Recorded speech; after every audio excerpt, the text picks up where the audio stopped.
Oh, that line hit way harder than I thought, because usually when you see lines in the trailers and then you know they're coming up in the shows, it's like, oh, okay, I remember that, but for the greater good.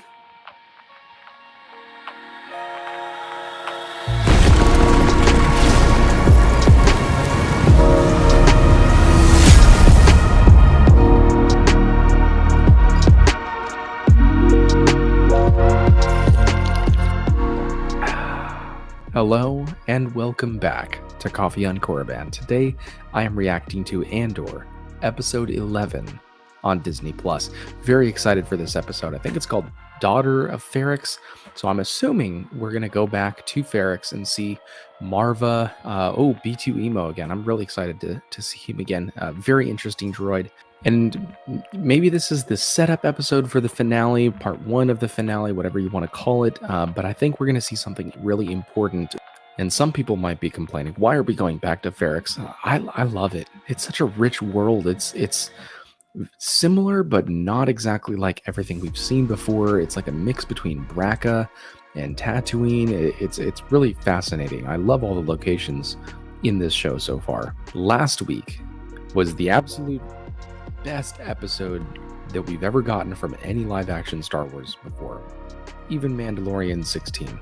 The acting was just phenomenal. If you watched any of my recent videos, we delved into those two monologues that Kino Loy and Luthen gave, one from an emotional standpoint as a rallying cry to his men, and the other one as pure poetry, a little glimpse into what the true cost of rebellion is for the people involved. And I really think that it stood as a placeholder for what the rebellion as a whole means. What does it mean to take part in this rebellion? You lose your soul, and you might not even live to see the results of your efforts. It was just a brilliantly executed scene, brilliantly acted. I really liked it. I'm hoping that we get more of that in this episode or the finale, because the dialogue is really what is setting this show apart. The things I'm expecting from this episode, again, going back to Ferrix just based on the title, I'm assuming we're gonna see the start of the rebellion in some form, and then next week we're going to really capitalize on that to jump us off into season 2. I know we haven't seen the Fondor with the lasers out the side. Then again, that might be saved for the finale. I really don't know what this show's going to give me, but as I mentioned this last Monday night on the live show, I really don't have any of those reservations, the hesitation to fully embrace the show like a lot of people had at the beginning, that cautious optimism that a lot of people talked about. I'm trusting that these people know what they're doing because they've proven it 10 episodes in a row. And of course, there's all the complaints from people that say it's boring, this doesn't feel like Star Wars, where are the Jedi, all the sorts of things. But what this show is going for is not traditional Star Wars, and that's okay. My main point behind that, and I did a video on this specifically, this doesn't feel like traditional Star Wars because this show takes place in the Star Wars universe. So in that sense, it's absolutely Star Wars. For me and Father Time, this absolutely is Star Wars. The locations and the world building, that all adds up to add to that feeling of Star Wars. It's a very subjective thing, I know, but when you look at all those locations and you think to yourself, would that place actually exist in Star Wars? Or something happens and you think to yourself, would that take place in the Star Wars galaxy? And if the answer is yes, then it's absolutely Star Wars, whether or not there's force powers or laser swords or any of the legacy characters that we grew up with. And I get that the nostalgia factor isn't there for a lot of people, but it doesn't have to be nostalgia bait. We've seen that with the last couple shows, that just tickling people's fancies about, memories from their childhood doesn't always work out. And I'm really happy that they're going a different direction with this show. And shout out to Dehydrated on Tatooine for sharing some things in the Discord. We have a very active community in the Discord server, so if you want to join that and continue the discussion down in the comments, join the Discord server, and then we can actually talk about all this stuff. But it's just a great time. So link in the description for the Discord server. Join that if you like Star Wars and you want to keep talking about it. Fleek just showed up in the Discord, so welcome. To sum all that up, I'm very impressed with the writing of this show because it all starts with the visionaries that put the whole story and the character designs together. Think about this. They had to come up with a character of the mysterious backstory, lost his soul for the rebellion, but by day he's an antiques dealer with lots of connections, and by night he's orchestrating the formation of the Rebel Alliance. Someone had to come up with that. So the writers deserve a ton of credit for the success of this show. Speaking of which, that is our secret code word for the week. Go ahead and put down in the comments, all caps, writing. Do that and you'll get an extra special shout out in this Monday night's live show. And speaking of live shows, we try to do that every Monday night at 10 p.m.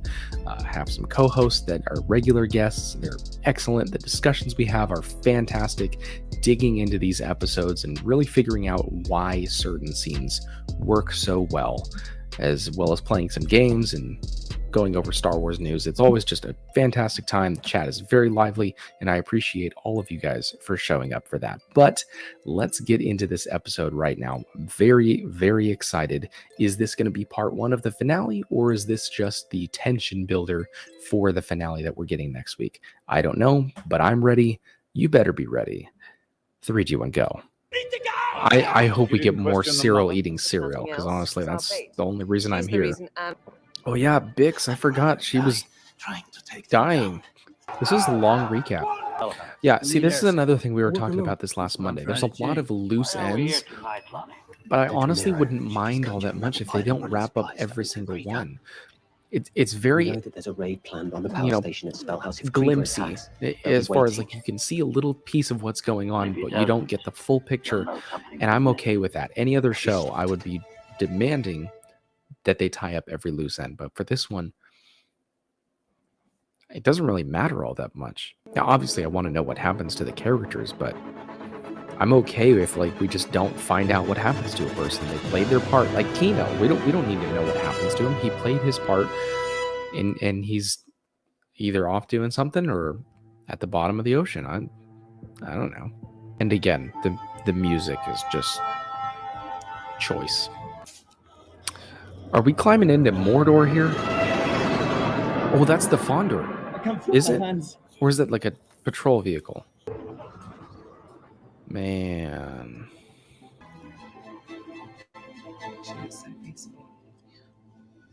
Oh, I love that transition.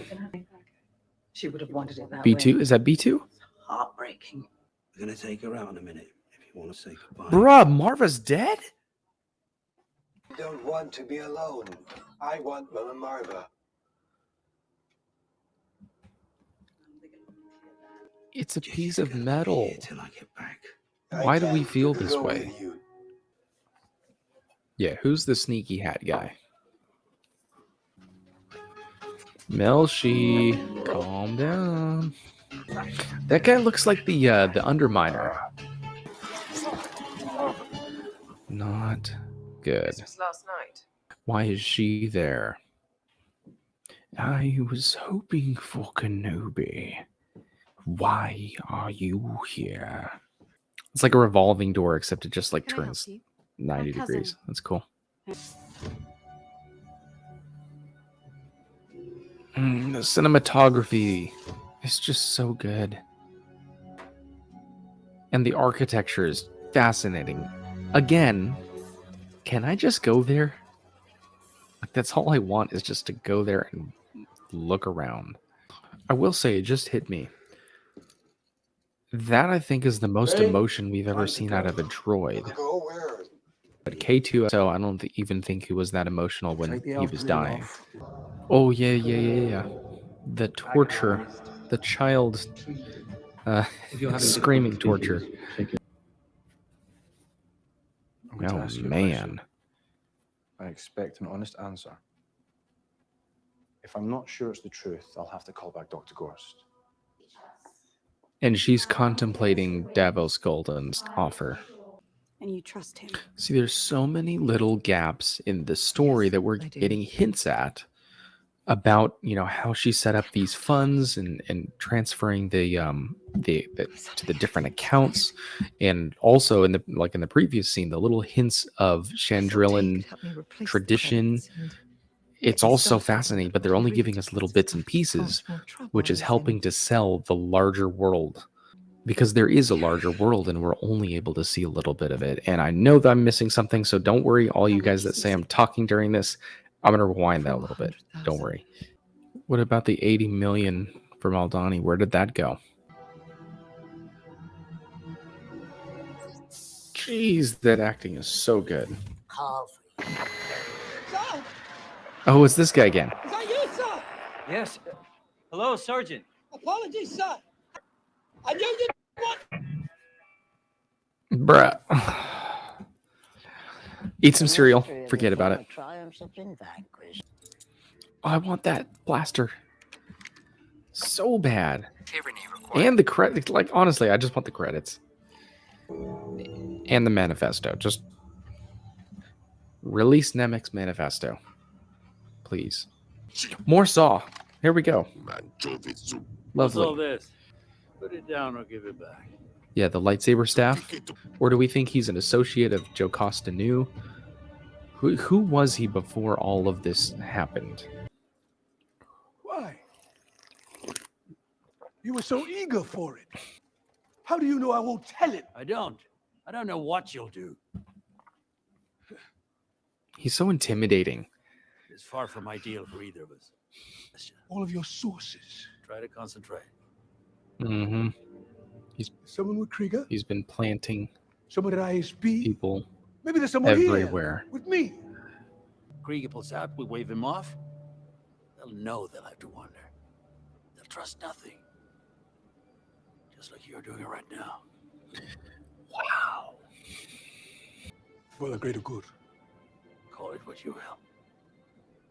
Let's call it war. Let's call it war. Oh, that line hit way harder than I thought. Because usually when you see lines in the trailers and then you know they're coming up in the shows, it's like, oh, okay, I remember that. But for the greater good.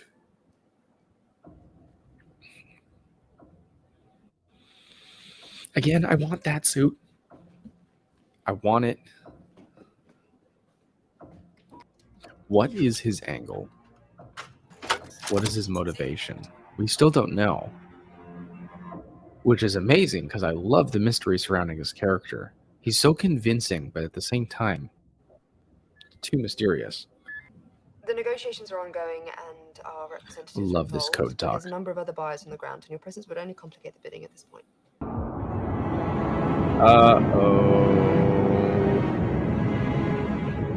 Ooh. Ooh, that is a cool ship. 129-12505. Stand by, Hallcraft. Run it. This is so cool. Out the tractor beam. How long on the ID? Tractor beam has been engaged, Hallcraft. Please power down your stabilizers. Oh, the accent is so Tarkin. That's so cool.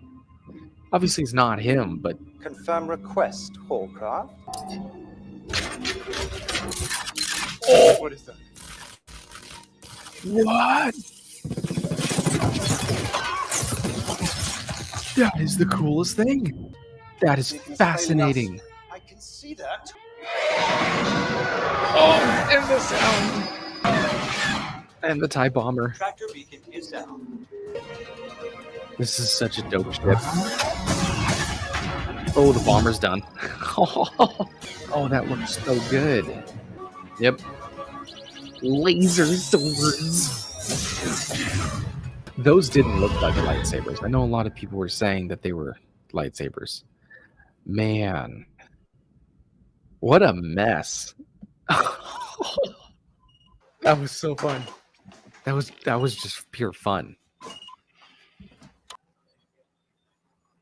Your mother's dead.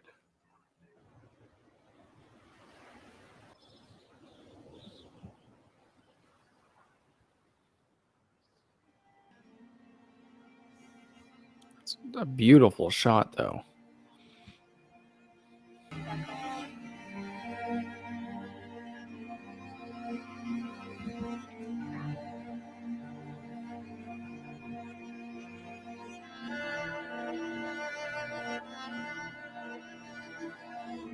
No! Oh, and the music too. Okay, first off, how does this show make us feel such an emotional connection to a droid? To Cassian with his mother. It's the similar situation as what I talked about in a few videos ago about how Ulaf's death made us feel something because, one, it wasn't a normal Star Wars death. It wasn't a lightsaber to the chest. It wasn't a blaster to the face. But beyond that, we've been in that situation before. And B2 Emo was almost like a stand-in for a child saying, I don't want to be left alone. Those are things that no robot should say, in the sense of this isn't normal science fiction. The droids don't behave like that. Did you guys feel the same thing I did in that scene? Because that hit me really hard. And then at the very end with the music and Cassian finding out about his mom and having to be okay in front of Melshi, and Melshi goes off. It's just him staring out at the sunset, the amazing beauty of the ocean, and I could almost feel that breeze that they were feeling right there. But the beauty around you, you're freed from prison. You have that amazing sunset, the nice, cool, refreshing, sweet air, but you were just delivered that awful news. This show helps us to empathize with its characters better than I've ever seen in another show before. Star Wars or not, just the way that it presents these characters, it builds them up in subtle ways that we don't know that we're becoming attached to them, but just because we're getting familiar with them, we understand little things about them. And obviously Cassian, as the title character, we've learned quite a bit about him in this first season from when we first saw him shooting the two guards that he ran into in the first episode. But this show is incredible at either putting us in the position of these characters or reminding us of situations that we've been in that these characters are going through, and we can easily identify with what's going on and what they're feeling. It's remarkable how it's able to do that. The lasers on the side of the ship looked like just that, lasers. We have technology in our current world right now where lasers are able to destroy material. They have it on battleships where they can shine a laser at a boat and it melts through the hull. So with that fragile of technology that is the TIE fighters, it doesn't surprise me that there would be able to be a laser beam strong enough to obliterate the ship. All it has to do is tear through a wing or a fuel cell or something like that, and it blows up. So did he put kyber crystals in his ship and have a laser sticking out the side because he's a Jedi? No, I don't think so. I think it's just lasers. It's based in science fact, but just to an exaggerated hyperbolic extent, which is what all of this is anyway. It's just extensions on top of what is possible for us. But, given enough time, will civilization develop these amazing technologies? That's always what Star Wars has been, except instead of the future, it's a distant past. And, we can get into that a different time. This episode had much less of a setup, part one of the finale feeling than I was expecting, but I'm okay with it. And like I said earlier, there's a lot of loose ends that I feel still need to be tied up, but do they really need to be tied up? I had forgotten about Bix in the torch scene. I was okay with not finding out what became of that. And maybe we get a 2-hour finale next week. I have no idea. But it doesn't matter because all those details don't need to be tied up. It's realistic. If you take any person's life and you focus in on a 1-month time frame, there are people they're going to come in contact with, situations that they get involved in, stuff that happens to them that won't all be resolved by the end of that 1-month time span. There are going to be loose ends, and if you're just getting that simple glimpse into that one portion of their life, in this case, this one section of the formation of the rebellion, it makes sense that there's a lot of things we will witness that don't get explained in that one time frame. Now, obviously, from a show perspective, from an entertainment standpoint, yeah, we want stuff to tie up by the end of the season. And I think they're going to do that. I trust what they're doing with the show. I trust that they know what they're doing with the show. But if all of those little things, like I can probably think of a dozen loose ends, if every single one of those doesn't get checked off, it doesn't matter to me as much, because the quality that this show has delivered overshadows that, because Star Wars is a past history that's already happened, a long time ago in a galaxy far, far away, and we are just witnessing through media a small snapshot of that. And so from that standpoint, I'm okay with whatever I get in the finale episode, but man, do I want that finale episode right now. I wanted to have started right at the end of that episode, skip the credits, just go to the finale. Man, this series is going to have incredible rewatchability. And I've mentioned this in the last live stream, and I think a couple videos ago as well. The way we look at Andor now is very important and fundamental to A New Hope. It obviously leads right into it with the Vader hallway scene, and then where we get the start of the Vader boarding the ship in A New Hope. Obviously, it flows together. But as far as the sacrifice that went into getting the plans in the beginning of A New Hope, and everything that went into forming that Rebel Alliance as a cohesive fighting force that took place in Rogue One, that's all super important. And the rewatchability for Rogue One is less in the entertainment of the movie itself, but the importance that it has on the larger story. And I think that is exactly what is going to happen with Andor, especially after the second season, because we know it's going to go 4 BBY, 3, 2, 1 into Rogue One. And I think years from now, looking back, the rewatchability for this show will be so fantastic because of how important it is to the larger story. Very excited for that. And I think that the numbers are increasing for this as far as viewership. The word of mouth is getting around. People are understanding that this isn't just a Star Wars thing. And they're understanding that it's not, just lightsabers and explosions and cool stuff, which to some people, maybe that's what they want. And, we know Mandalorian 3 is coming out soon, and I'm sure they'll be happy with that. I'm going to be happy with that, I'm sure. It's a different type of Star Wars. But this, I think, once the season ends, people can watch the whole thing all at once or in a couple different broken up sections, but they don't have to wait that week in between to get to the next episode.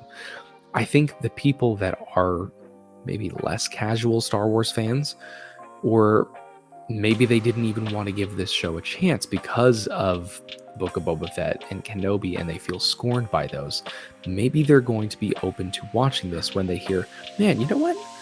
All of these channels I watch, I wasn't going to give this show a chance because I'm done with Star Wars. Stop the Disney Star Wars, cancel my subscription. But I think all of those people are going to hear how much a lot of us really appreciate this show, and they will go back and watch. And with their own opinions, watching, 4 or 5 episodes at a time, and not having the week in between episodes to watch breakdown videos and theory videos and complaining videos, I think those people are going to come around on this show. We will look back on this show and realize just how important it is to the story of Star Wars. So that's going to do it for the video. Hope you appreciated that little breakdown right there. Maybe I'll make a video specifically about that. I might not. But either way, that's going to be it for the video. Don't forget to put the secret code word down in the comments for your extra special shout out, and I'll see you Monday night at 10 p.m. Eastern. Until then, thank you very much for watching. If you've been here from the very beginning of the video, I really appreciate your time. May the stash be with you, and I will see you wherever I happen to see you in the galaxy.